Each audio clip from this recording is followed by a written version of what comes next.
They found 17 bodies in the Castellano mansion on that frozen February morning in 1937.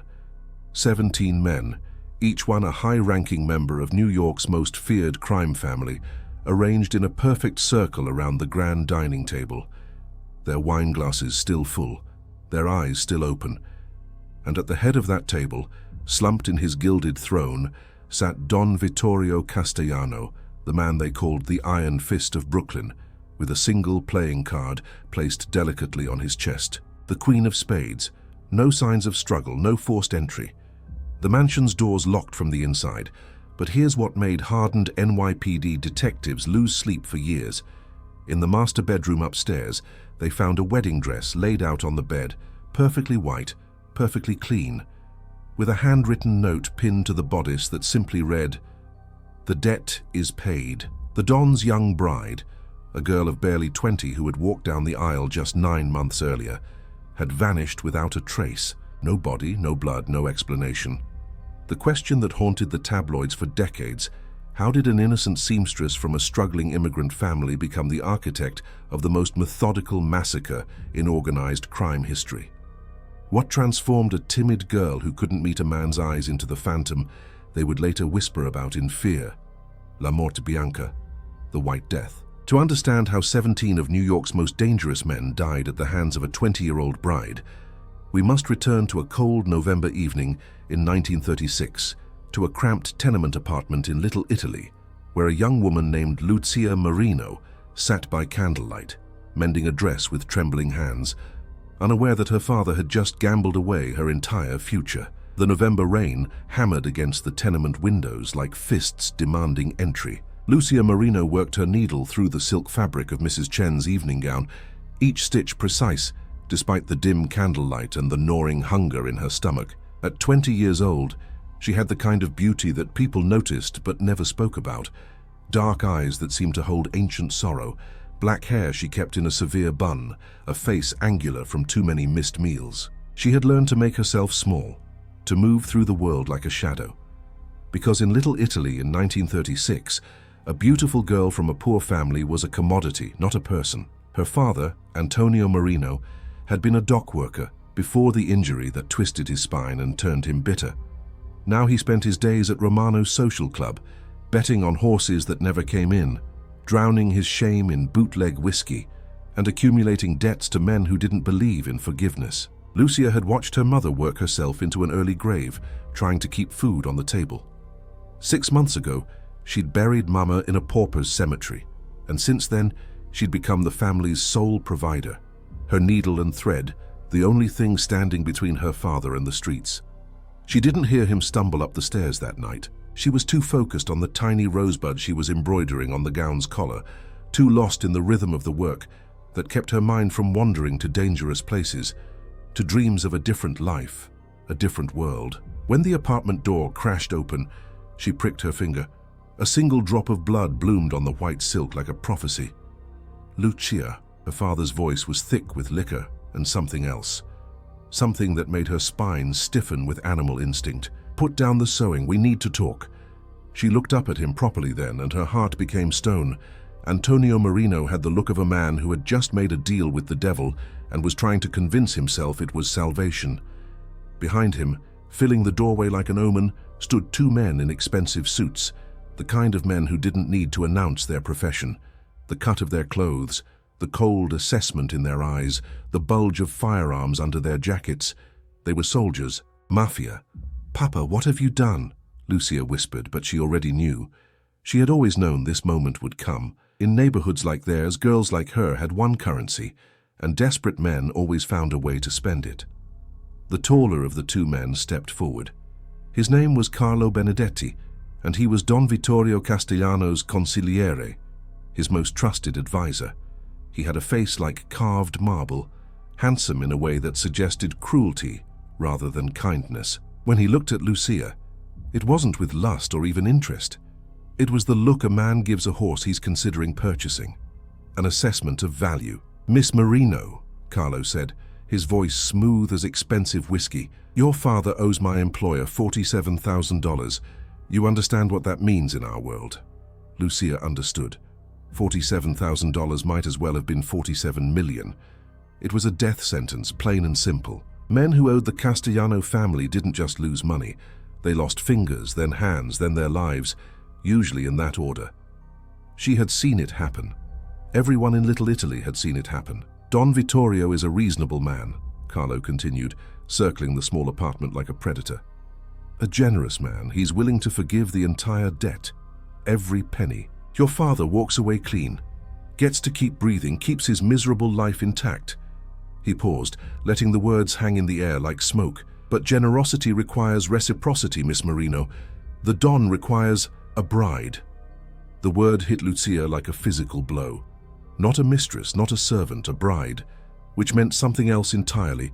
It meant permanence. It meant ownership. It meant a legal bond that couldn't be broken without consequences that would ripple through both families. In the twisted honor code of La Cosa Nostra, a wife was sacred in ways that mistresses and girlfriends were not. A wife became family, and family was forever. He's seen you, Carlo said, and there was something in his voice now, was it pity, warning, that made Lucia's blood run cold. At the San Gennaro festival, selling your mother's cannoli, he was captivated. Don Castellano is 53 years old, twice widowed, no living children. He's looking to build a legacy, and he's decided you're the woman to help him do it. Lucia found her voice, though it came out smaller than she intended. And if I refuse? The second man, younger, crueler, laughed. It was an ugly sound. Carlo silenced him with a glance before turning back to Lucia. Then your father's debt comes due, tonight, and the collection process in our organization is thorough. We start with Antonio. Then we move to the cousins, the Marinos who run the bakery on Mulberry Street, your mother's sister who cleans houses in Queens, the nephew studying to be a doctor at City College. He let that sink in. Don Castellano doesn't leave loose ends, Miss Marino. He collects what he's owed with interest, one way or another. It was the nephew that broke her. Little Tommy, who was 17 and brilliant and had a real chance of escaping this life. Tommy, who still believed the world could be good, who brought her books from the college library, who wanted to be a surgeon and save lives. She couldn't let them destroy him, couldn't let them snuff out that light, because her father was a weak, selfish man who gambled away everything. How long do I have? Lucia asked, and her father started crying. It was a pathetic sound. The wedding is in 2 weeks, Carlo said. December 1st. It will be held at Don Castellano's estate in Brooklyn. Very private, very official. You'll be given appropriate clothing, instruction on how to conduct yourself. The Don is old-fashioned about certain things. He expects obedience, discretion, and respect. Provide those things, and you'll want for nothing. You'll have jewelry, fine clothes, a mansion. You'll be La Signora Castellano. There are women who would kill for such an opportunity. Lucia looked at him dead in the eyes. Then marry one of them. Carlo's expression flickered. Surprise, perhaps, or respect for the steel in her voice. The Don has made his choice. I suggest you make peace with it. We'll return in 3 days to collect you. Be ready. He started toward the door, then paused. One more thing, Miss Marino. Don Castellano values loyalty above all else. Betray him, even in your thoughts, and the protection he offers your family vanishes. Instantly. Do you understand? She understood. She was being sold, packaged, delivered. And there wasn't a goddamn thing she could do about it except endure, survive, and find a way to protect the people she loved from the monster she was about to marry. When the men left, her father tried to approach her, tried to explain, tried to justify. Lucia picked up the scissors from her sewing basket and held them like a weapon. Get out, she said quietly. Get out of my sight before I do something we'll both regret.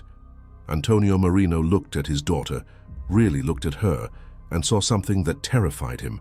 He stumbled out into the rain, leaving Lucia alone with the blood-stained wedding gown and the terrible knowledge that in 2 weeks her old life would end and something new, something she couldn't yet name, would begin. She didn't cry. She had learned long ago that tears were a luxury poor girls couldn't afford. Instead, she sat in the darkness and made a promise to herself. If she was going to be sold to a monster, she would learn to become something worse.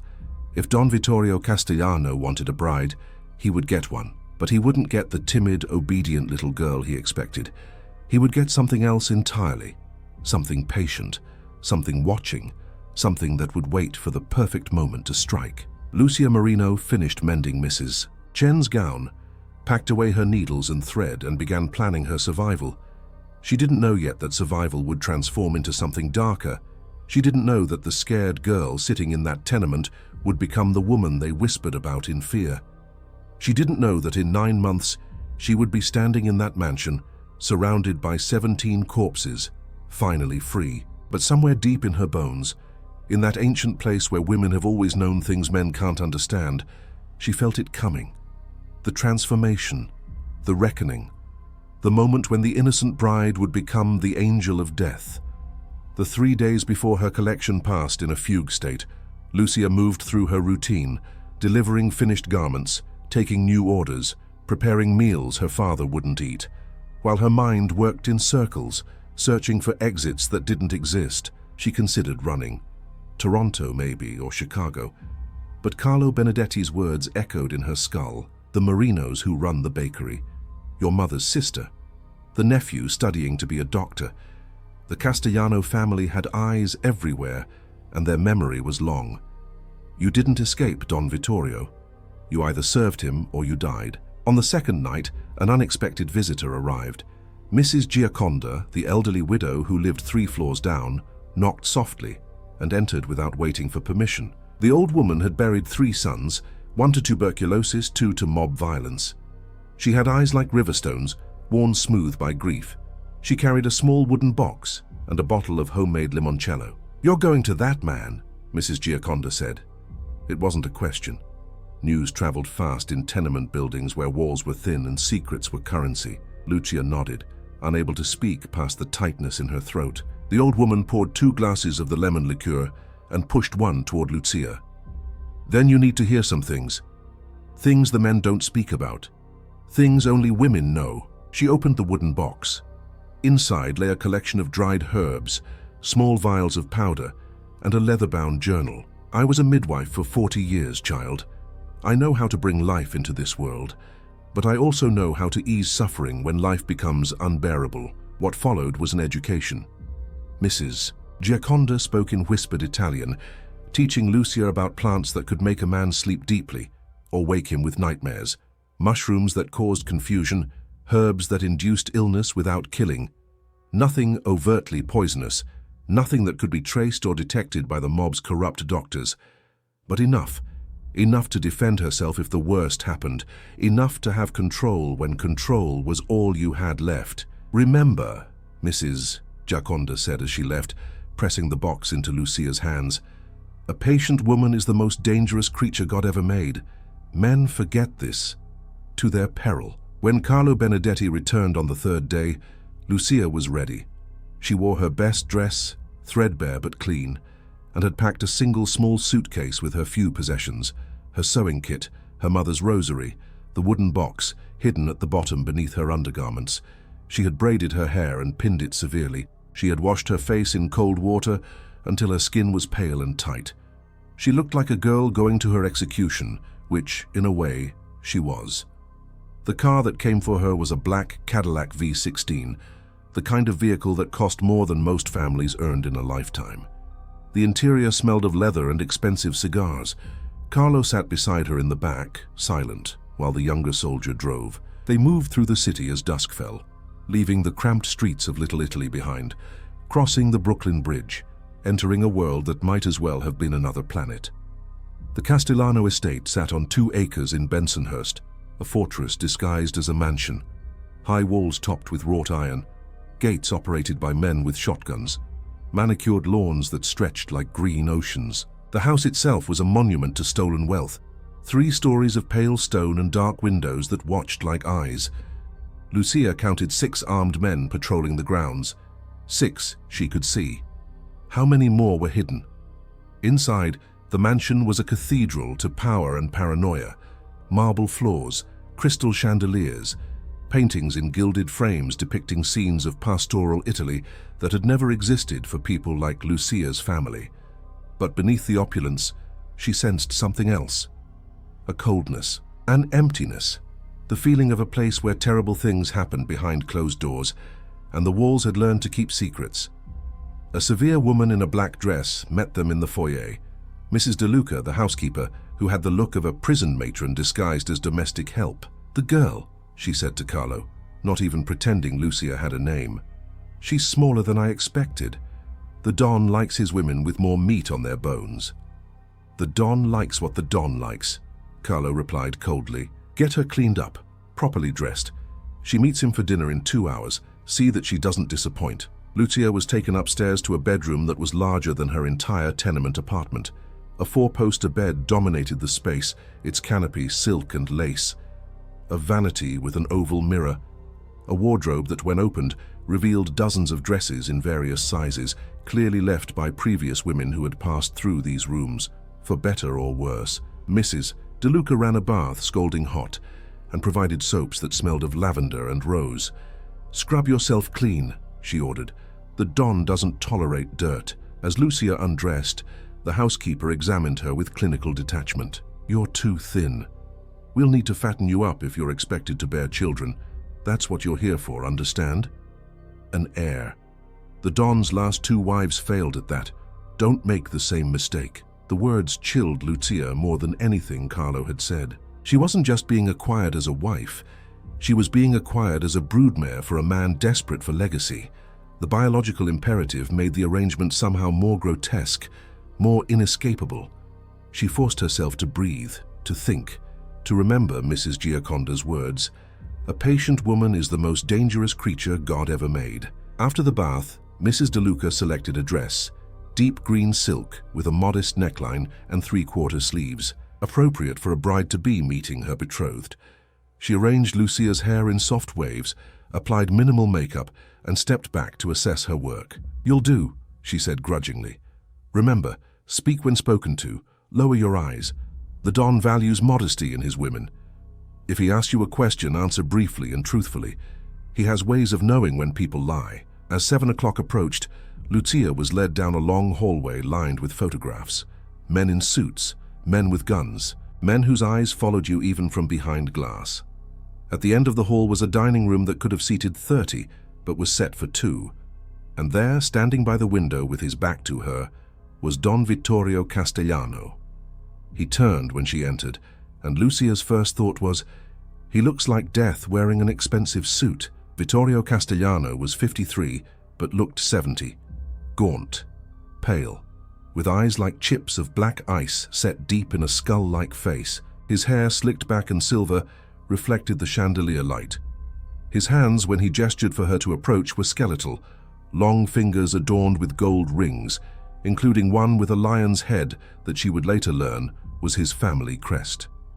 He moved with a strange, careful precision, as if his body was a weapon he'd learned to control with absolute discipline. "Miss Marino," he said, and his voice was surprisingly soft, almost gentle.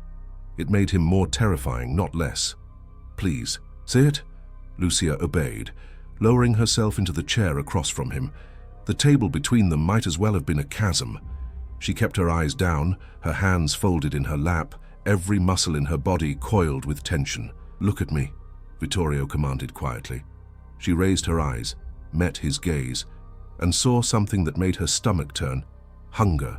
Not sexual hunger, though that was there too. Something deeper. A desperate, consuming need that had nothing to do with desire and everything to do with possession. This man didn't want a wife. He wanted to own something pure, to corrupt something innocent, to prove to himself that he still had the power to take what he wanted from the world. "They tell me you're a seamstress," Vittorio said, pouring wine into her glass with the careful precision of a man performing a ritual, "that you have skill with a needle and thread, that you're quiet, obedient, raised properly by immigrant parents who understood the value of hard work and respect." "Yes, Don Castellano," Lucia whispered. "Vittorio," he corrected. "In private, you will call me Vittorio. In public, you will call me nothing, because you will speak only when I give you permission." He sipped his wine. "Your father is a weak man, a gambler, a drunk. These are the kinds of men I despise, but I have chosen to forgive his debt because I believe you are different. I believe you understand that in this world, there are 2 kinds of people, those who take and those who are taken. I have spent my life being the former. You have spent yours being the latter. This marriage will not change that fundamental dynamic. Do you understand? Yes, Lucia said. Yes, what? Yes, Vittorio. He smiled. It didn't reach his eyes. Good. You learn quickly. That will make things easier. Servants appeared then, placing dishes before them. Osso buco risotto, roasted vegetables glistening with butter and herbs, food that smelled like heaven to a girl who'd been living on bread and weak soup. Eat, Vittorio commanded. You're too thin. I need you healthy, strong. The doctors tell me my previous wives were too delicate, too prone to illness. You look like a survivor, Lucia. Are you a survivor? She picked up her fork, cut a piece of the veal, brought it to her mouth. It tasted like ashes, but she chewed and swallowed and looked him in the eye. I'm still here, aren't I? Something flickered in Vittorio's expression. Surprise? Approval? He leaned back in his chair, studying her like a chess player contemplating an unexpected move. Yes, he said slowly. Yes, you are. Perhaps I chose better than I realized. He raised his glass. To our marriage. May it give me the son I need, and may it give you more comfort, of a kind. Lucia raised her glass. They drank, and in that moment, something shifted in the room. A current beneath the surface, a promise of violence not yet born, but already conceived. The Don thought he had purchased a wife, a vessel, a solution to his legacy problem. What he had actually done was bring into his home the instrument of his destruction. He just didn't know it yet. The dinner continued. Vittorio talked, and Lucia listened. He spoke of his family's history, the journey from Sicily, the brutal climb to power in Brooklyn, the enemies crushed, the alliances forged and broken.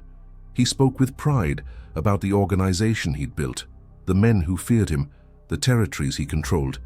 He was painting a picture of an empire, and she was expected to be awed, grateful to be allowed into this world. But Lucia heard something else beneath his words. She heard loneliness, desperation, the hollow pride of a man who had built everything on violence and now found himself isolated in a fortress of his own making, surrounded by men who obeyed him out of fear rather than loyalty. Married twice to women who died under suspicious circumstances he refused to acknowledge. Vittorio Castellano wasn't a king. He was a tyrant eating himself alive. The wedding is in 10 days, Vittorio said as the dinner ended. I'll spend that time here, learning the routines of the household, meeting my key associates, understanding your role. Mrs. De Luca will instruct you. Carlo will ensure your safety, and I... He paused, reaching across the table to touch her hand with his cold skeletal fingers. I will give you the time to accept your fate. I'm not a monster, Lucia. I don't force myself on unwilling women. You will come to me willingly, or not at all, but you will come to me, eventually. They always do. The touch of his skin made her want to vomit. She forced herself to remain still, to not recoil, to give him nothing he could interpret as defiance. Thank you for your patience, Vittorio. Patience is a virtue I've cultivated, he said, releasing her hand. It has served me well in business, in war, in matters of the heart. He stood, signaling the evening was over. Mrs. De Luca will show you to your room. Sleep well, my bride. Tomorrow your real education begins. As Lucia was led back upstairs, her mind was racing. 10 days. She had 10 days to learn this house, its routines, its vulnerabilities. 10 days to transform from a victim into something else. 10 days to decide if she would simply survive this nightmare or if she would fight back. In her room, a gilded cage with a lock on the outside, she unpacked her small suitcase, found the wooden box Mrs. Gioconda had given her, opened it and studied the contents by moonlight. Herbs that could make a man sleep, powders that could make him sick. Nothing lethal. Not yet. But enough. Lucia Marino knelt by the window, rosary in hand, and prayed. Not for rescue, not for escape. She prayed for strength, for clarity, for the coldness she would need to do what must be done. And somewhere in the darkness outside, in the gardens patrolled by armed men, in the shadows of this fortress built on blood and betrayal, she felt something awakening. Not hope. Something harder, more dangerous. The girl who had entered this mansion would not be the woman who left it. The transformation had begun. The 10 days before the wedding were designed to break her. Lucia understood this instinctively. the way prey understands the circling patterns of predators. Mrs. DeLuca became her constant shadow, a walking rulebook of don'ts and nevers. Don't speak unless spoken to. Never make eye contact with the Don's men. Don't ask questions about the business. Never enter the East Wing where Vittorio conducted his meetings. Don't try the locked doors. Never ever attempt to leave the grounds without permission. But rules designed to create obedience created something else in Lucia, a map. Each prohibition was a signpost pointing toward information. The locked doors became targets for her curiosity. The forbidden East Wing became the place she most needed to see. The Don's men, who were supposed to remain invisible to her, became subjects of intense study. She learned their names by listening at doorways. Giuseppe, the bodyguard who stood outside Vittorio's office and who had a wife and 3 daughters in Queens. Marco, the young soldier who patrolled the gardens and who flinched whenever Vittorio entered a room. Antonio, the driver, who was older, slower, and who looked at Lucia with something like pity. And always, Carlo Benedetti, the consigliere who moved through the mansion like a ghost, watching everything, missing nothing, his intelligent eyes assessing threats with cold precision. The household staff were terrified. Lucia noticed it in the way they avoided eye contact, in the tremor of hands when serving dinner, in the way conversations died when footsteps approached. There were 6 servants in total. Mrs. DeLuca, 2 younger maids who changed linens and cleaned rooms, a cook named Salvatore who ruled the kitchen with quiet competence, and 2 men who maintained the grounds and handled special tasks Lucia didn't want to imagine. On the 3rd day of her captivity, for that was what it was, no matter how expensive the cage, Lucia met the person who would change everything. She was in the library, a room she'd been told she could access, running her fingers along leather-bound spines she couldn't read, when a voice startled her. "The Don doesn't actually read those, you know. They're for show. Bought by the yard from an estate sale." Lucia spun around to find a man in the doorway she hadn't seen before. He was perhaps 30, dressed not in the expensive suits the soldiers wore, but in simple work clothes. His hands were stained with dirt, and he carried gardening shears, but his eyes, bright, alert, intelligent, didn't match the humble presentation. "Who are you?" Lucia asked, glancing toward the hallway to see if Mrs. DeLuca was nearby.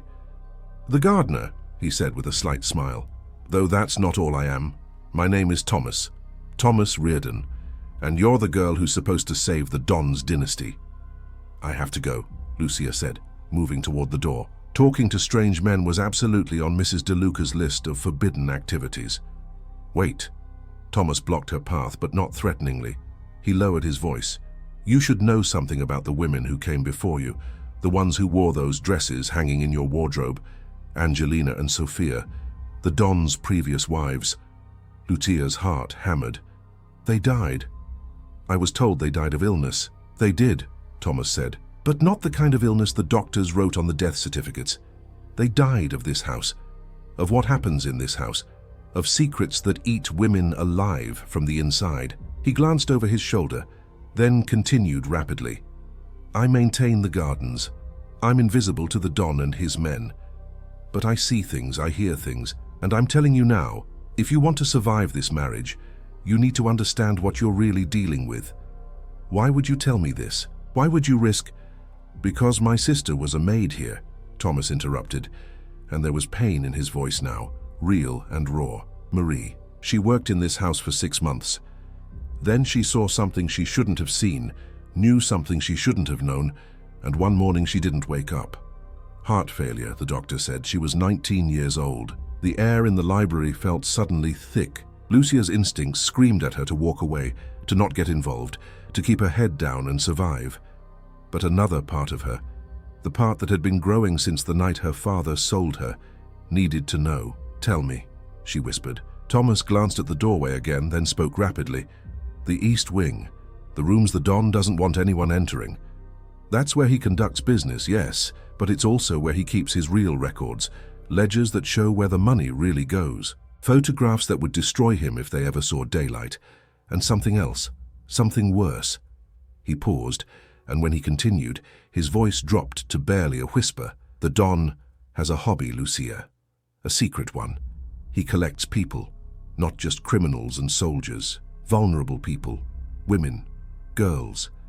He moves them like chess pieces, uses them for profit, for leverage, for... Thomas swallowed hard. My sister found out. She tried to tell someone. 3 days later, she was dead. Lucia felt ice water in her veins. Are you saying...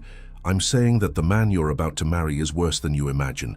And if you have any hope of surviving him, any hope of getting out of this alive, you need to find proof.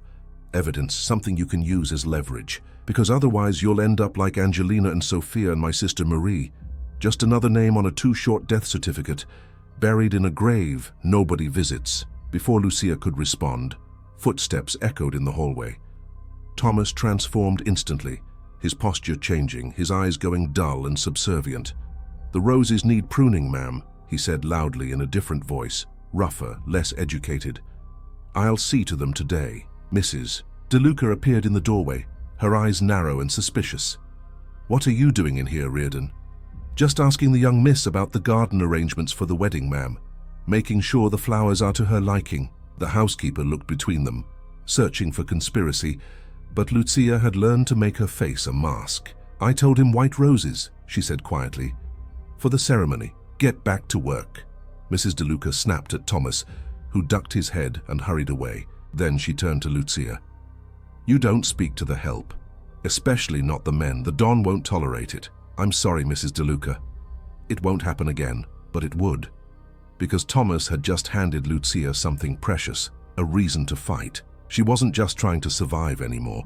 She was trying to expose something, to stop something, to ensure that whatever monster Vittorio Castellano was hiding would be dragged into the light. That night, during dinner, another excruciating meal where Vittorio talked at her rather than to her, Lucia studied him differently. She looked past the expensive clothes and the calculated charm and tried to see the shape of his secrets. He spoke about his business interests with pride. The dockworkers' union he controlled, the construction companies that won every city contract, the network of speakeasies and gambling dens that made money hand over fist despite prohibition being over for 3 years. But he also spoke about legacy, about building something that would outlast him. "A man without children is a man without a future," Vittorio said, cutting his steak with surgical precision. "Everything I've built, every dollar, every connection, every piece of power means nothing if there's no one to inherit it. My brothers are idiots. My cousins are worse. But a son," his eyes took on a fevered quality, "a son would change everything. A son would make me immortal." Lucia forced herself to nod, to play the role of the obedient future wife. But inside, her mind was working. If Vittorio's obsession was legacy, if his desperation was to have an heir, then that obsession was both his strength and his vulnerability. Men consumed by a single need made mistakes. They became predictable. They could be manipulated. On the 6th day, while Mrs. DeLuca was occupied with wedding preparations and the household staff was busy elsewhere, Lucia did something dangerous. She picked the lock on her bedroom door, a skill she'd learned as a child in tenement buildings, where locks were cheap and privacy was negotiated. The mansion was quieter than usual. Most of the soldiers were off handling business in the city. This was her chance. The East Wing was forbidden territory, but Lucia had spent 6 days memorizing the patterns of the guards, the rhythms of the household. She knew that Giuseppe took his break at 3 o'clock. She knew that Marco was patrolling the perimeter. She knew that Carlo was in Brooklyn meeting with the other families. She had a window, maybe 15 minutes, maybe less.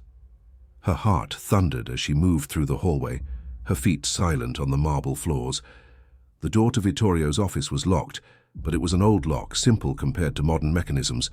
Another minute, with the hairpin she'd bent into a makeshift tool, and she was inside. The office was exactly what she expected.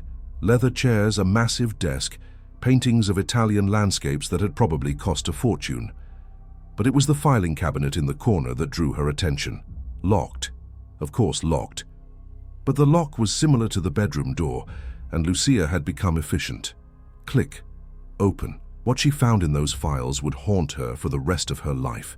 Not business records, though there were plenty of those. Not even the expected evidence of mob activity. Extortion records, photographs of enemies, compromising pictures of politicians. It was deeper than that. Sicker. The files documented a network. Young women who had gone missing, girls from poor families, from immigrant communities, whose disappearances had never been properly investigated. Names, dates, locations, and beside each name a notation. Relocated or serviced, or in some cases, just a cold clinical disposed. The dates went back years. Dozens of women, maybe more. And then she found the photographs. Not the violent, explicit kind that would have been evidence of direct assault. Worse, these were photographs of transactions, young women being handed over to men in expensive suits, young women boarding ships, young women standing in front of what looked like foreign brothels, their eyes hollow and dead.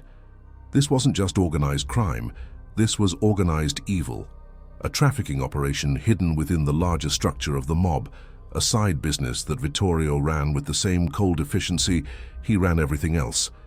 Lucia felt bile rise in her throat. The room spun.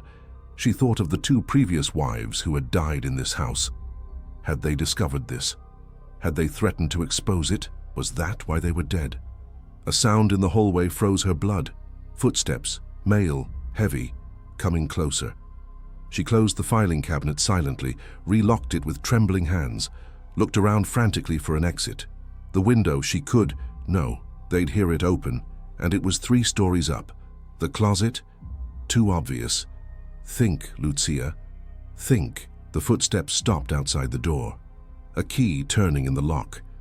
Lucia did the only thing she could. She grabbed a book from the shelf at random, positioned herself in the reading chair by the window, and adopted an expression of bored innocence. The door opened. Carlo Benedetti stood in the doorway, his hand inside his jacket where Lucia knew he kept a pistol. His eyes scanned the room, landed on her and narrowed with suspicion.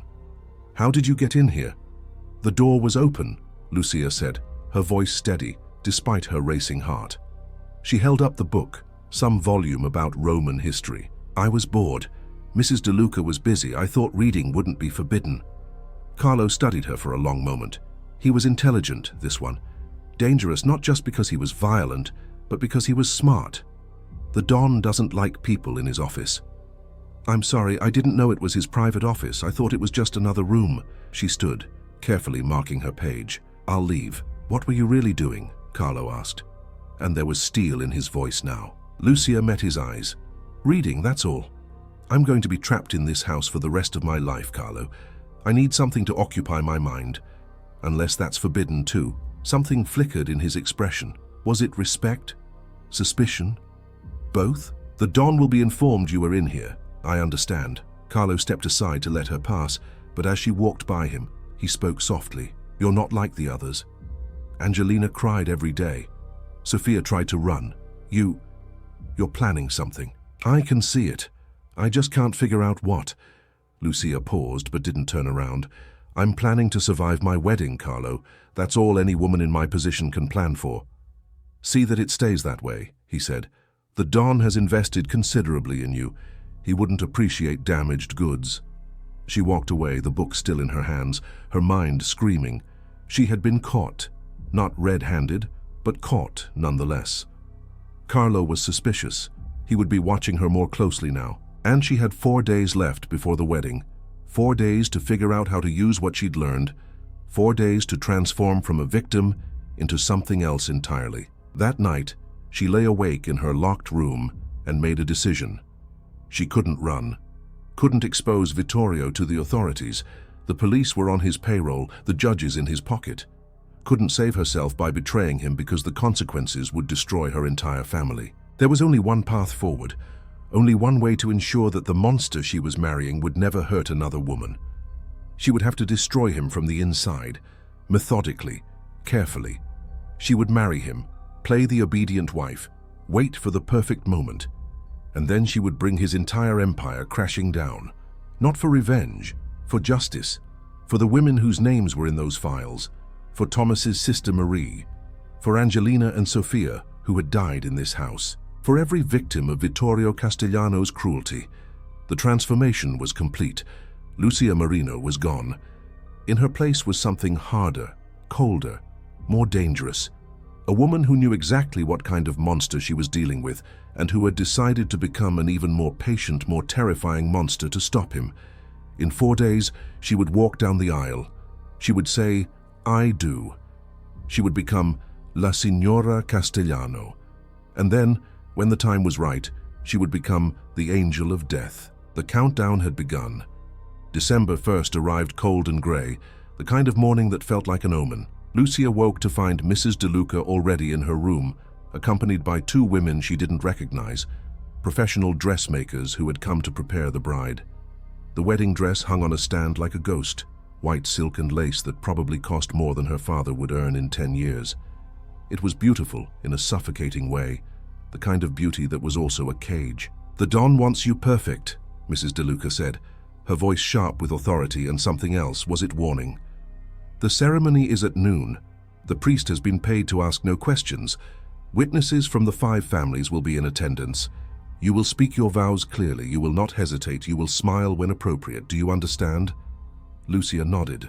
She had spent the past 4 days moving through the house like a sleepwalker, playing the role of the compliant bride, while her mind worked furiously beneath the surface. Carlo had reported her presence in the office to Vittorio, but to her surprise, the Don had merely laughed. "Curious girl," he'd said over dinner. "Intelligence in a woman can be dangerous, but it can also be useful, as long as that curiosity never extends to my business dealings." She had smiled and apologized, and promised to be more mindful of boundaries. And all the while, she was memorizing everything. The guards' rotation schedules, the locations of the Don's various offices and safe houses throughout Brooklyn, the names of his business associates, the routine of the household. She was building a mental map of his empire, piece by piece, preparing for a war that hadn't yet begun. The dressmakers worked in silence, their hands efficient and impersonal. They cinched her waist, arranged the silk, pinned the veil in her dark hair. When they finished, Lucia looked in the mirror and barely recognized herself. She looked like a porcelain doll, expensive, fragile, breakable, exactly what Vittorio wanted her to be. At 11:30, Carlo came to escort her downstairs. He wore a new suit, his hair slicked back, a white flower in his lapel. He looked like a man attending a funeral rather than a wedding, and perhaps in his mind it was the same thing. "The Don is waiting," he said. "Are you ready? Does it matter if I'm not?" Lucia replied quietly. Carlo's expression flickered with something that might have been sympathy. "No," he said, "it doesn't." The ceremony was held in the mansion's grand ballroom, a room Lucia had only glimpsed before. It had been transformed into a perverse chapel, white roses everywhere. Thomas's work, she assumed, and rows of chairs filled with men in expensive suits. No women, not a single female guest.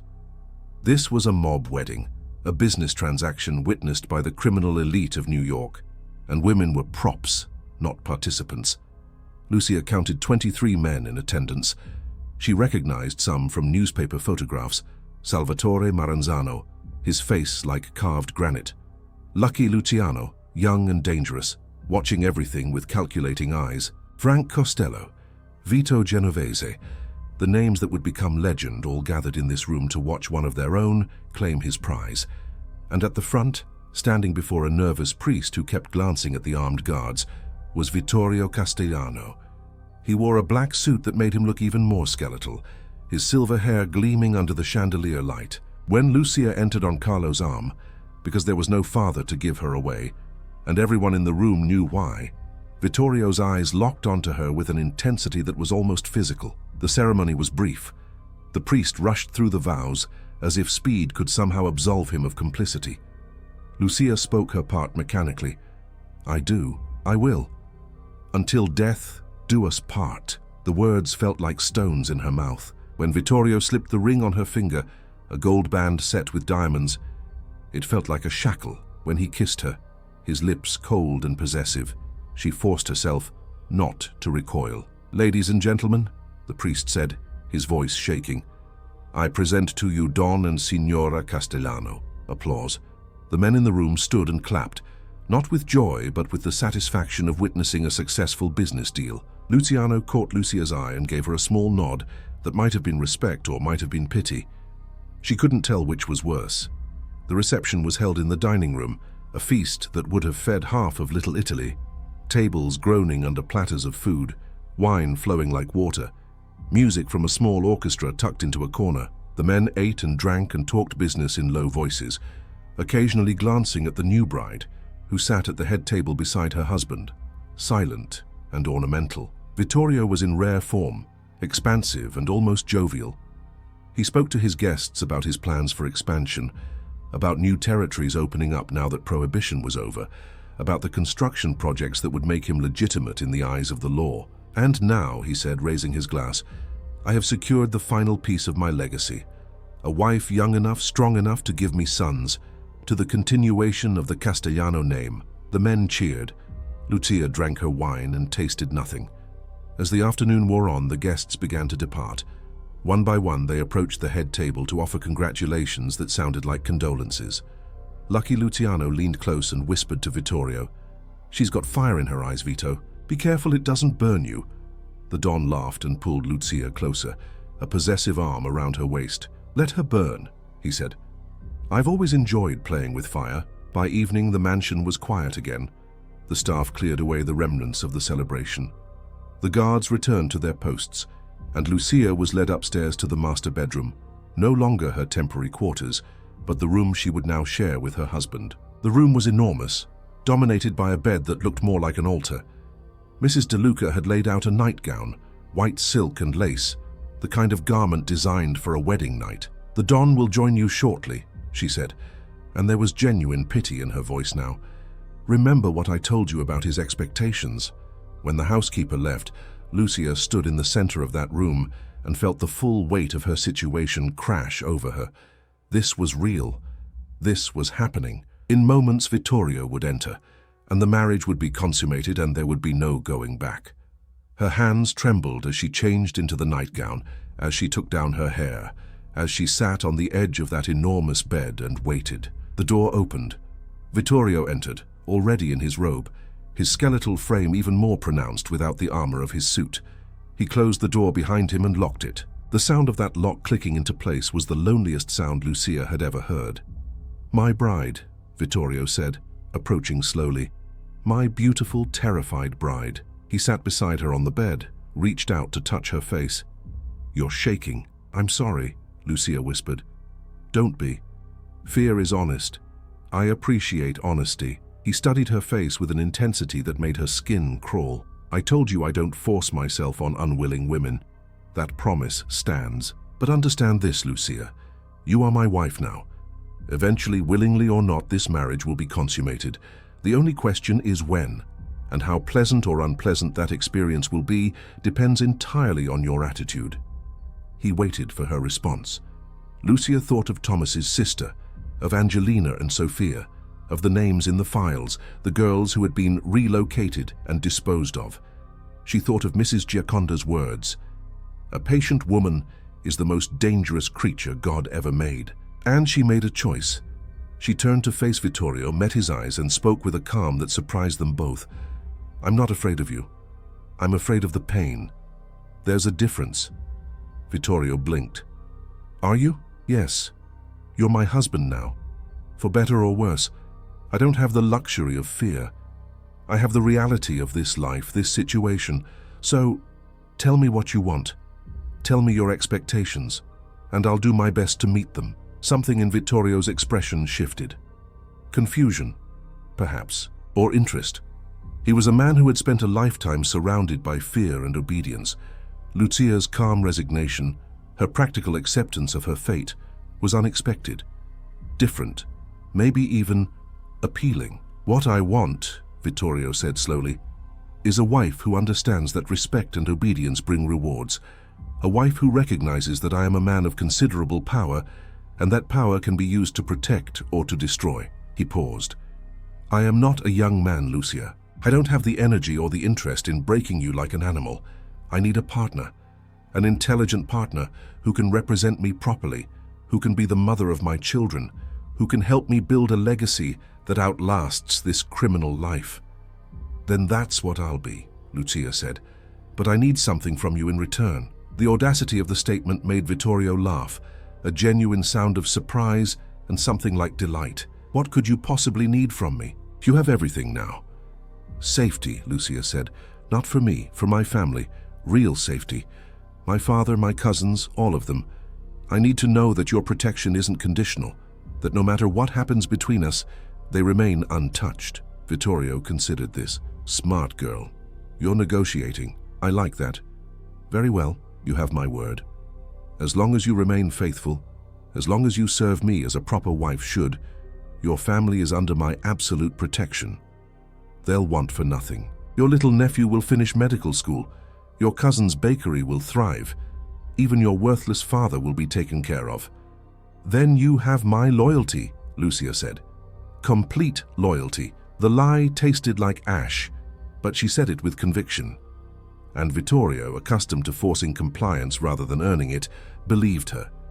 He reached out and pulled her close, and Lucia let him. She closed her eyes and went somewhere else in her mind, to a place where she was planning, calculating, preparing for the moment when patience would transform into action. The wedding night passed.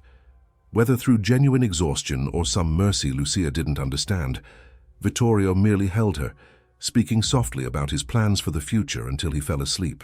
She lay awake beside him, listening to his breathing, studying the room in the moonlight, and feeling the weight of the ring on her finger. She was Signora Castellano now.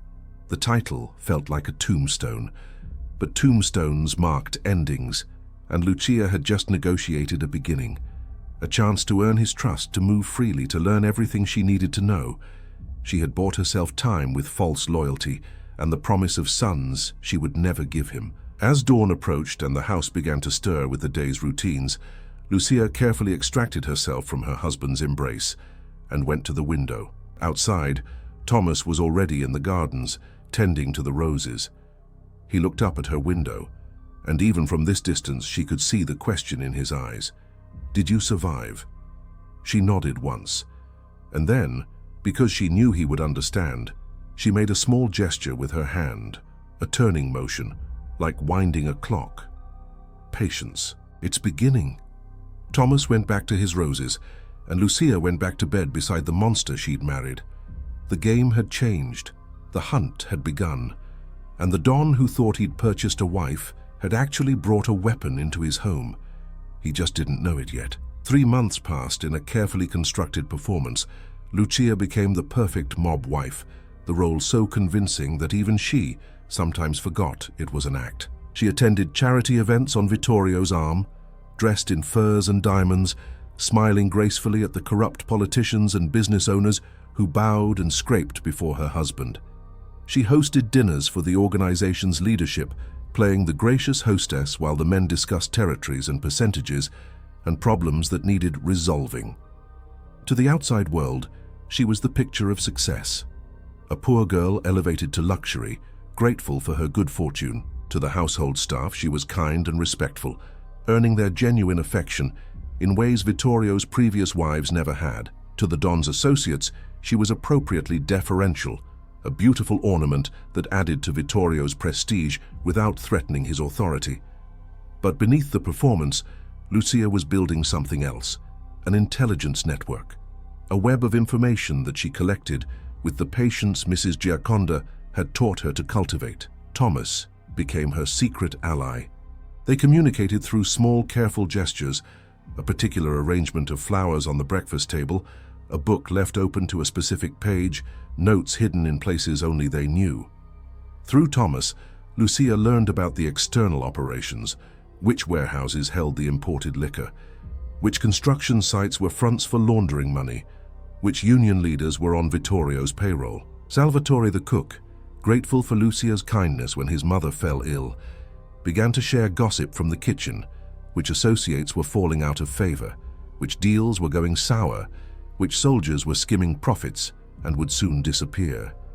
Information Vittorio's own men wouldn't dare share with him directly. Even the younger maids, grateful that Lucia treated them like humans rather than furniture, let slip details about the comings and goings in the house. Who visited when, which rooms were being used for secret meetings, where Vittorio kept his secondary offices when he didn't want to conduct business in the main estate. But Lucia's greatest asset was something Vittorio himself had provided: access.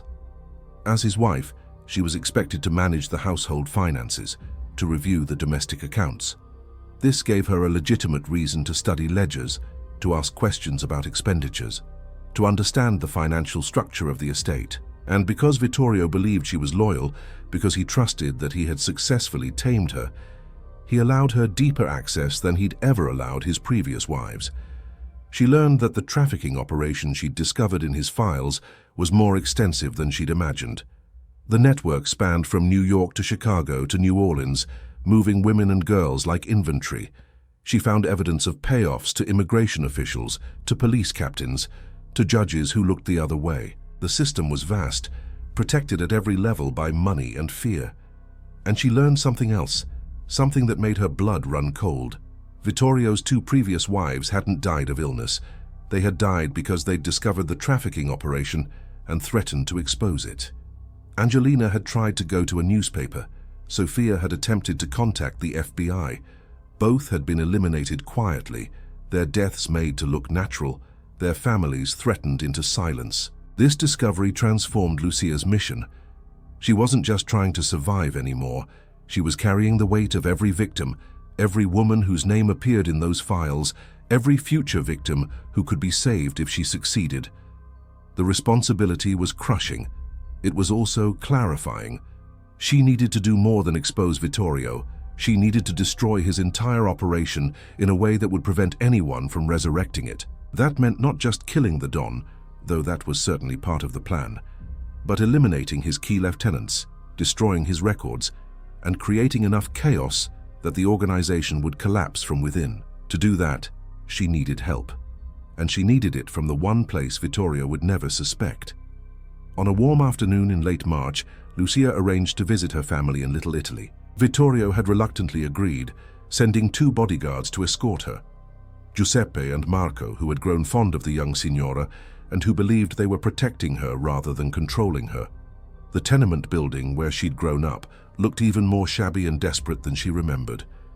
But when she climbed the stairs to her old apartment, she felt a strange sense of homecoming. Her father wasn't there, probably at Romano's social club drinking away the money Vittorio sent him each month, which was perfect. She wasn't there to see him anyway. Mrs. Gioconda answered the knock immediately, as if she'd been waiting. The old woman pulled Lucia inside and embraced her fiercely. "I see death in your eyes, child," she whispered.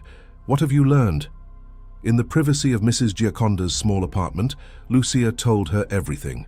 The trafficking operation, the previous wives, the files, the network, and her plan. It was audacious and terrifying and possibly insane. But Mrs. Gioconda listened without interruption, her face grave, her ancient eyes calculating. "You're asking me to help you commit murder," the old woman said finally. "I'm asking you to help me stop a monster," Lucia corrected.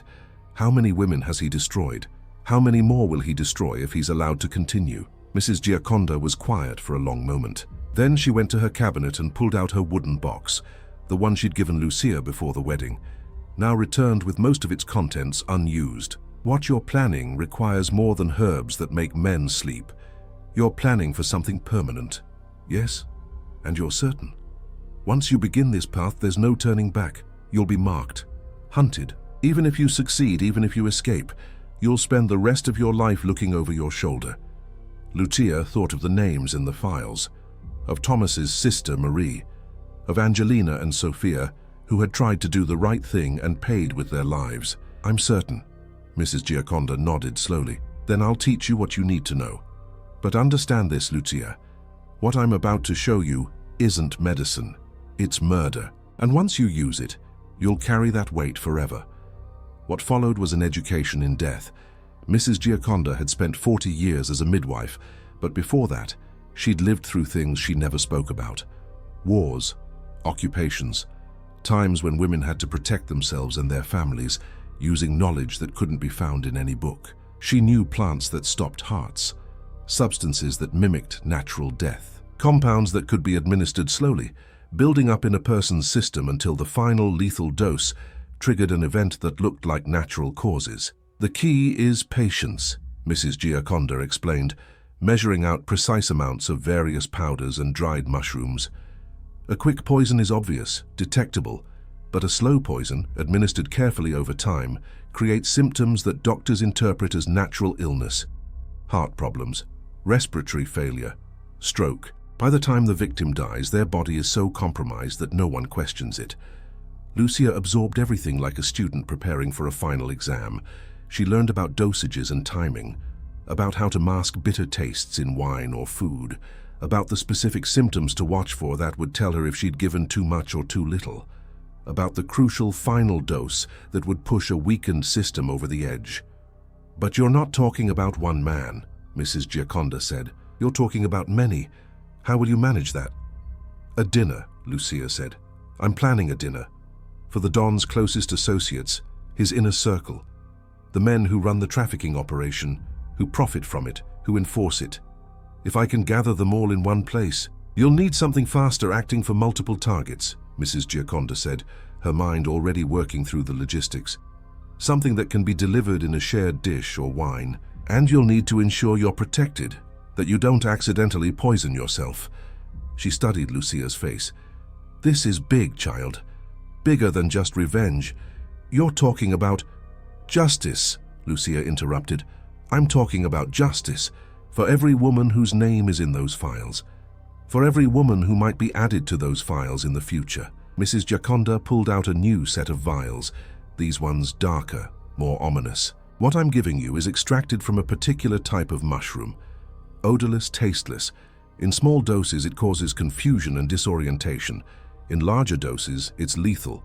The key is in the preparation and delivery." She began to instruct Lucia on the specifics, and Lucia listened with the intensity of someone whose life and death would depend on understanding every detail. They spent 3 hours together. When Lucia finally left to return to the waiting bodyguards, she carried nothing obvious. No vials, no powders. Everything had been transferred into items that would pass any inspection. Her cosmetics compact contained a particular powder. Her lipstick tube had been hollowed and refilled with a tincture. Her rosary beads were hollow, each one containing a tiny amount of dried, ground mushroom. Mrs. Gioconda embraced her at the door. "When?" she asked quietly. "Soon," Lucia replied. "I need to prepare the ground first, build complete trust, make sure everything is in place, but soon. Be careful, child. And remember, once you do this, you become something different. Make peace with that before you act." Lucia nodded. She had already made peace with it. She had made peace with it the night she discovered those files, the night she learned what kind of monster she'd married. If becoming a monster herself was the price of stopping him, she would pay it gladly. Back at the mansion, Vittorio was in an expansive mood. "How is your father?" he asked over dinner, his tone suggesting he didn't actually care. "The same," Lucia said. "Grateful for your generosity, as he should be." Vittorio cut his meat with precision. "I've been thinking, my dear. It's been 3 months. The doctors say you should be receptive now to the possibility of conception." Lucia had been expecting this. She kept her face neutral. "Yes, of course." "Good. I'm planning a dinner next month. My key associates, a celebration of our recent successes. I want you there, naturally, playing hostess, showing them what a proper wife looks like." He smiled, and it was a predator's smile. "And afterward, we'll retire to our chambers and work on creating that air I've been so patient about." "Of course, Vittorio. You've been a good wife, Lucia. Better than I expected. Obedient. Clever. You understand your place. I'm pleased." He reached across the table to pat her hand, a gesture of possession rather than affection. "Continue this way, and you'll find I can be very generous.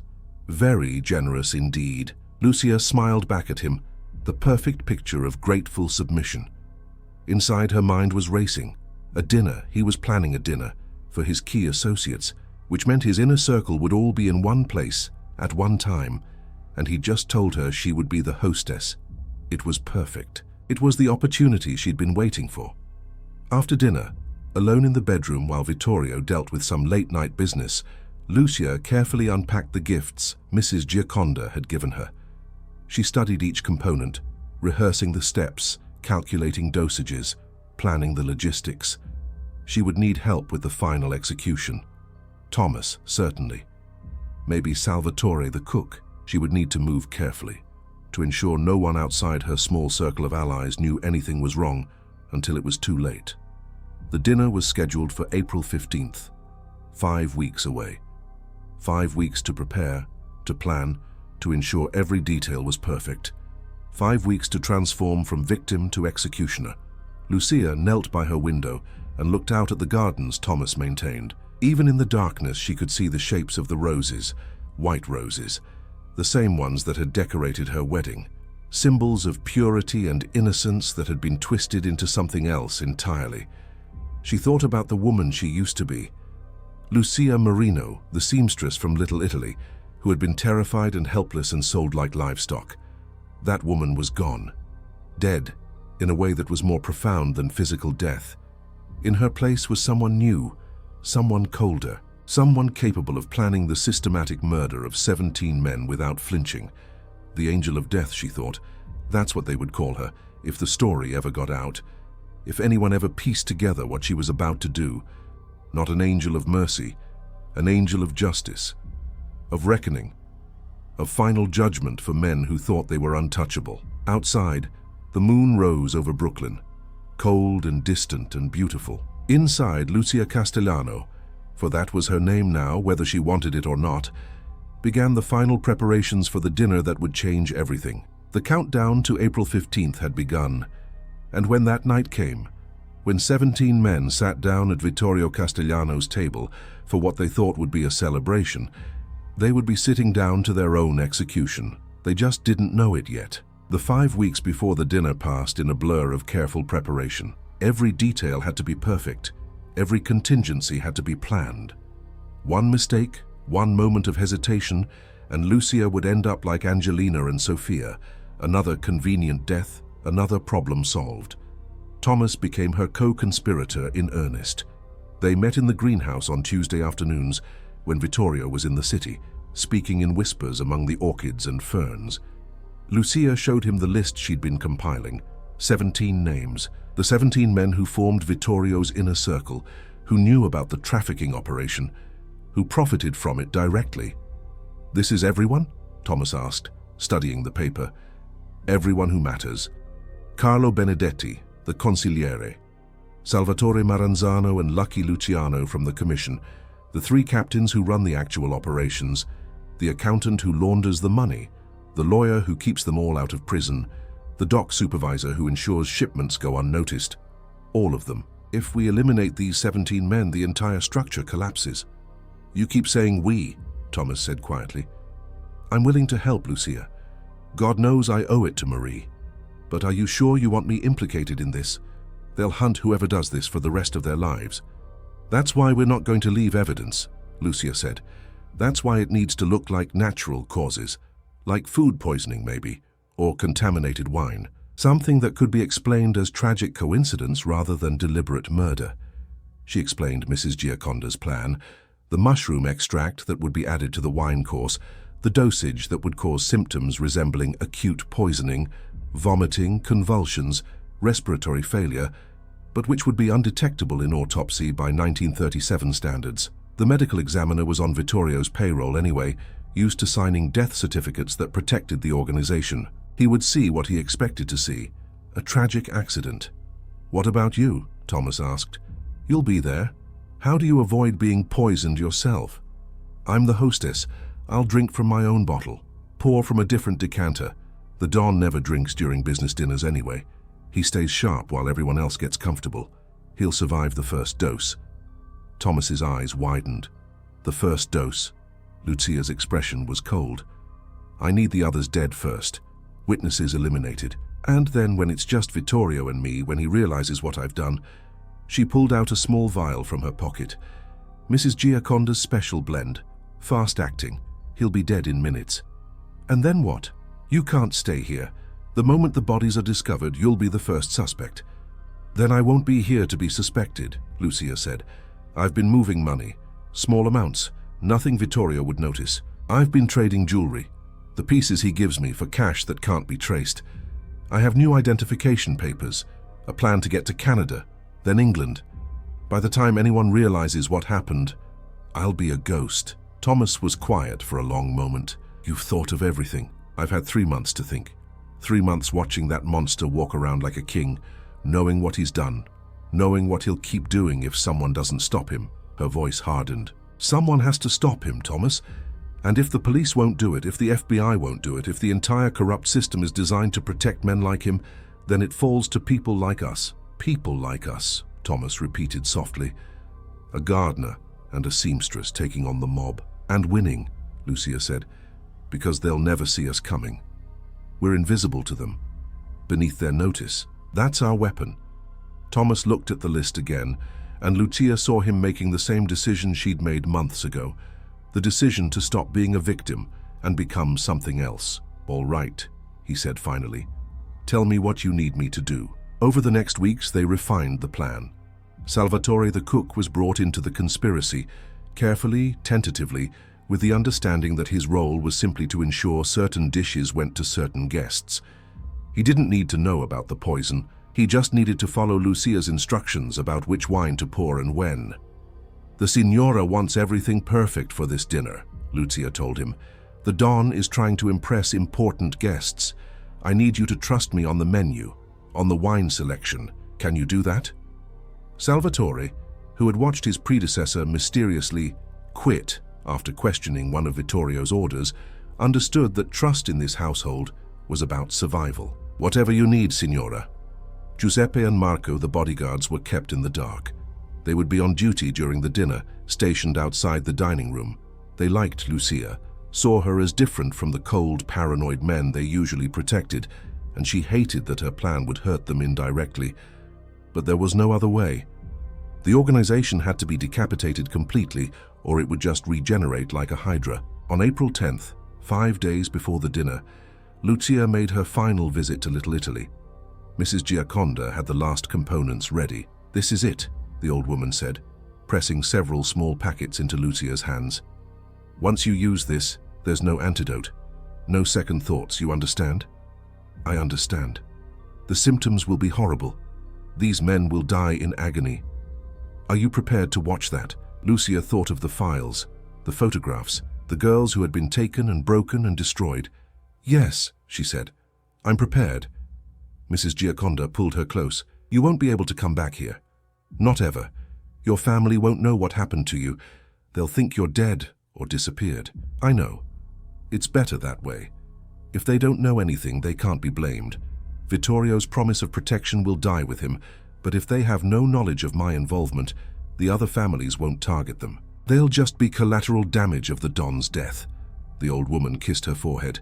You're braver than anyone I've ever known, and harder. That hardness will keep you alive. Don't lose it. I won't. April 15th arrived. The mansion was transformed into something from a dream or a nightmare. Flowers everywhere, their sweetness cloying in the spring air. The dining room table set for 17 guests and the Don himself.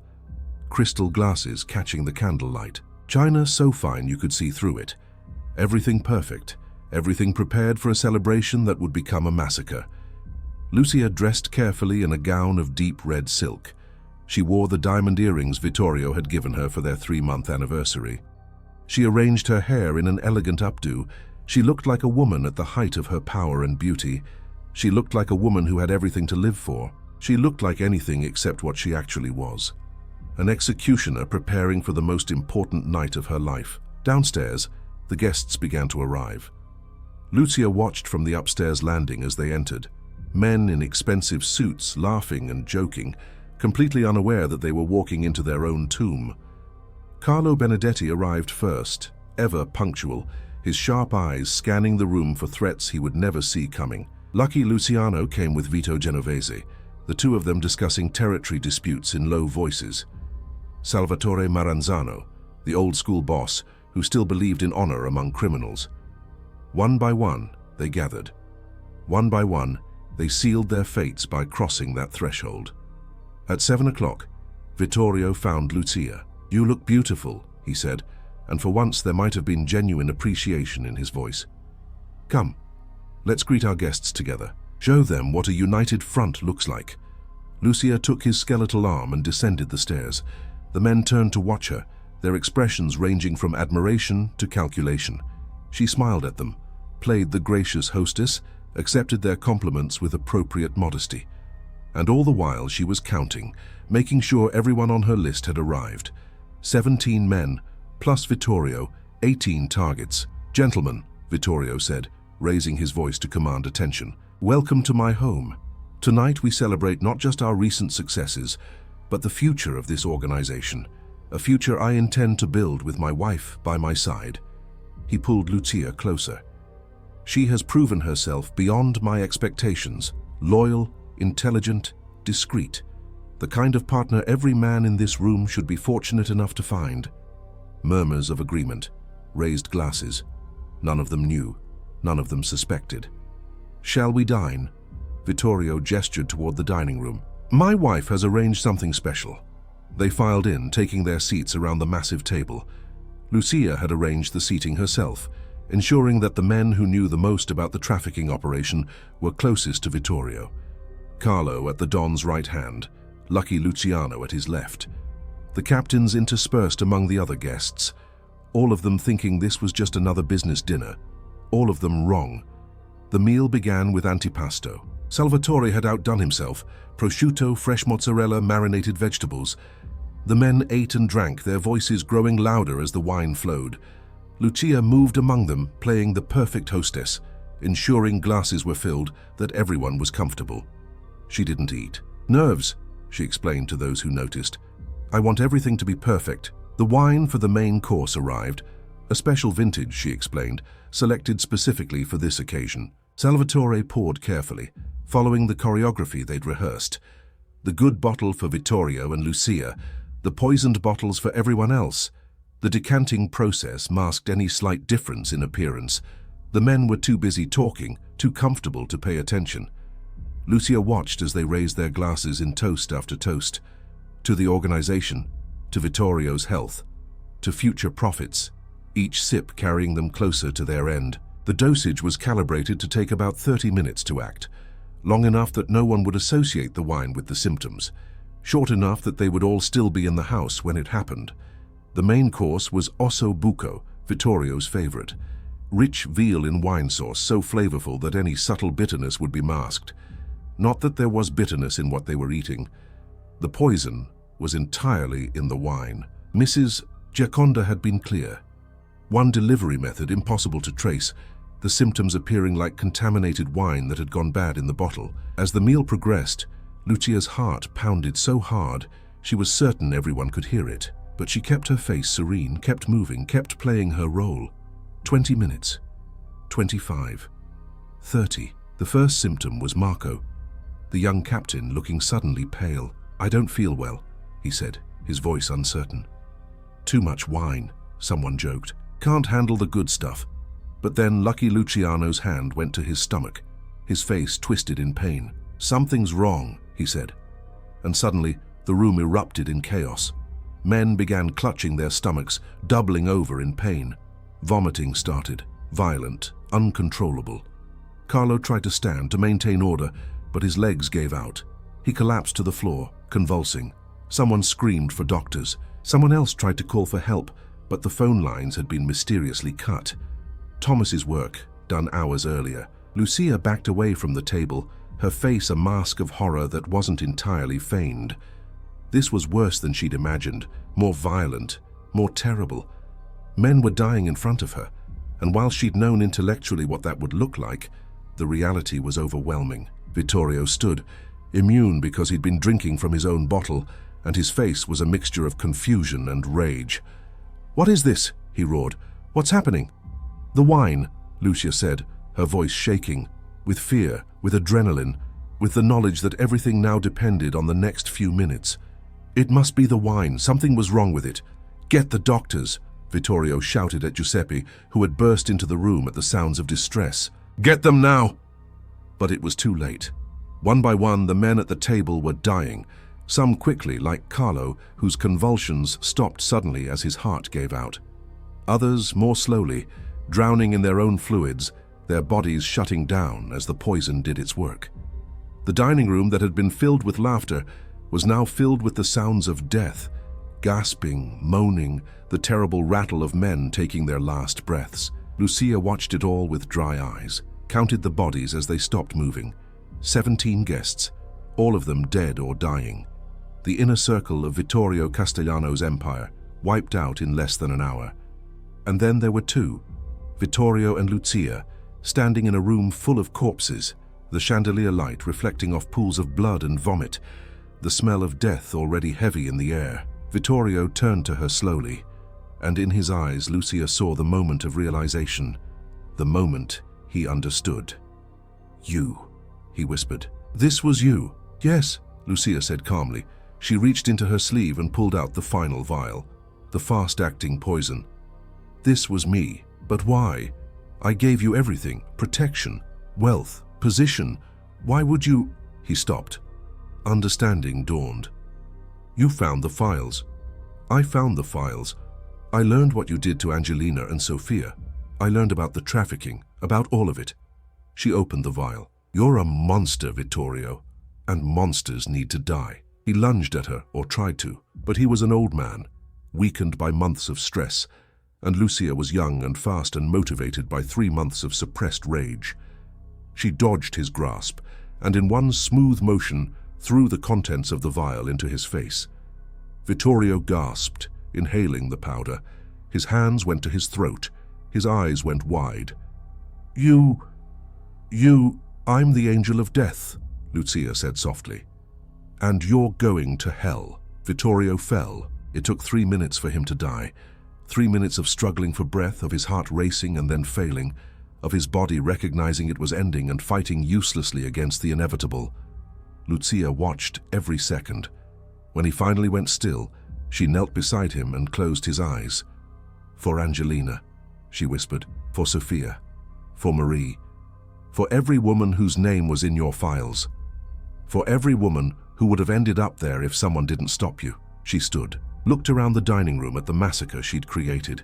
17 bodies plus the Don, all of them dead, all of them beyond the reach of their corruption and cruelty. And then, with the same calm efficiency she'd used to plan everything else, Lucia executed the final phase of her plan. She went upstairs to the master bedroom and changed out of the red dress, putting on simple traveling clothes. She packed a small bag with the essentials she'd hidden away: cash, identification papers, a change of clothes. She took nothing else.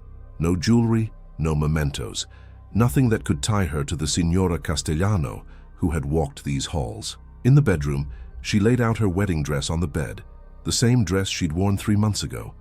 She pinned the note to the bodice, the note she'd written weeks ago. "The debt is paid." Then she went to Vittorio's office one final time, found the files, all of them, the trafficking records, the photographs, the ledgers. She carried them downstairs to the fireplace in the study and fed them into the flames one by one, watching years of criminal evidence turn to ash. The organization's secrets, its leverage, its power, all of it burning away. When the last file was destroyed, she walked out of the mansion. Giuseppe and Marco were still outside, distracted by the chaos, trying to understand what had happened, debating whether to leave their posts. They didn't see the small figure slip through the garden shadows, didn't see her meet Thomas at the garden gate, didn't see the two of them disappear into the Brooklyn night. By the time the authorities arrived the next morning, called by neighboring families who reported suspicious activity, Lucia was on a train heading north. By the time the newspapers ran their headlines about the Castellano massacre, she was crossing the Canadian border, using papers that identified her as Margaret Sullivan, a war widow traveling to visit family. By the time anyone thought to look for the Don's young wife, she had vanished completely, as if she'd never existed at all. The investigation into the Castellano massacre lasted 6 months and concluded with more questions than answers. The official report stated that 18 men, including Don Vittorio Castellano, died from accidental poisoning caused by wine that had been contaminated with toxic mushrooms during the bottling process. It was ruled a tragic accident. The wine distributor mysteriously committed suicide before he could be properly questioned. The organization that Vittorio had built collapsed overnight. Without its leadership, the various factions turned on each other. Territories were carved up by rival families. The trafficking operation was dismantled by internal power struggles, each new boss terrified that the same fate that had befallen Vittorio might befall them. Within a year, the Castellano Empire existed only in memory. Lucia's family was never targeted. The other families assumed the young bride had been killed or had run in fear, but either way, she clearly wasn't a threat. Antonio Marino drank himself to death within 2 years, never knowing what his daughter had become. The cousins' bakery thrived. Little Tommy graduated medical school and became the surgeon he'd always dreamed of being. Mrs. Giaconda lived to be 97 years old. On her deathbed, she told a priest that she once helped a young woman commit the most just murder she'd ever witnessed. The priest, assuming she was delirious with fever, gave her absolution. She died smiling. Thomas Reardon stayed in Brooklyn for another year, then moved to Boston. He opened a legitimate landscaping business and never spoke about his time at the Castellano estate. But every April 15th, he placed white roses on an empty grave in a cemetery in Queens, a marker for his sister Marie, who finally had justice, even if the world never knew it. As for Lucia herself, she disappeared into history like smoke. Some said she went to England and remarried, living out her days as a respectable widow. Others claimed she traveled to South America and worked helping victims of violence, using her knowledge of herbs to heal rather than harm. A few whispered that she became a different kind of ghost, moving from city to city, a quiet woman who appeared wherever corrupt men preyed on the vulnerable, and who left behind unexplained deaths and liberated victims. The truth is that no one knows. Lucia Marino, who became Lucia Castellano, who became the Angel of Death, simply vanished. She left behind no body, no confession, no trace except for the devastation at the dinner table and a white wedding dress with a cryptic note. But in certain neighborhoods, among certain women, a legend grew. They called her La Morte Bianca, the White Death. They said that if you were trapped, if you were desperate, if you were being destroyed by men who thought they were untouchable, you could pray to the Angel of Death. And sometimes, just sometimes, justice would find a way. In the spring of 1982, 45 years after the Castellano massacre, a construction crew demolishing the old mansion in Bensonhurst made a strange discovery. Hidden behind a wall in the master bedroom, they found a small wooden box. Inside were dried herbs, empty vials, and a leather-bound journal written in Italian. The journal was never officially logged into evidence. It vanished from the construction site, allegedly taken by a worker who couldn't read Italian anyway. But copies of certain pages circulated among true crime enthusiasts and historians of organized crime. The entries, written in a woman's careful hand, detailed the trafficking operation run by Vittorio Castellano. Names, dates, locations, enough evidence to confirm what had always been rumored but never proven, that the Don's empire had been built on the bodies of exploited women.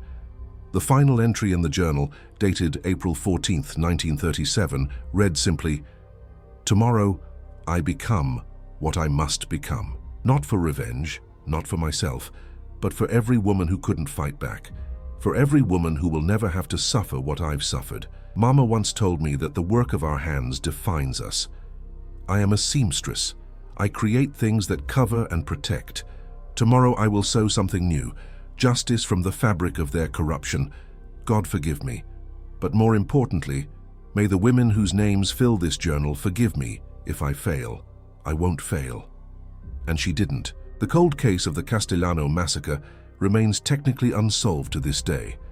But anyone who studies it carefully, who looks at the evidence with open eyes, who understands the special kind of courage it takes for the powerless to challenge the powerful, knows the truth. She was 20 years old. She was a seamstress from Little Italy, sold to a monster to pay her father's debt. She should have been a victim, a footnote, another woman destroyed by organized crime. Instead, she became a legend. The Don's innocent bride who became the Angel of Death. The woman who proved that sometimes the most dangerous people in the world aren't the men with guns and power. Sometimes it's the quiet woman in the corner, the one everyone underestimates, the one who has nothing left to lose and everything to fight for. Justice wears many faces.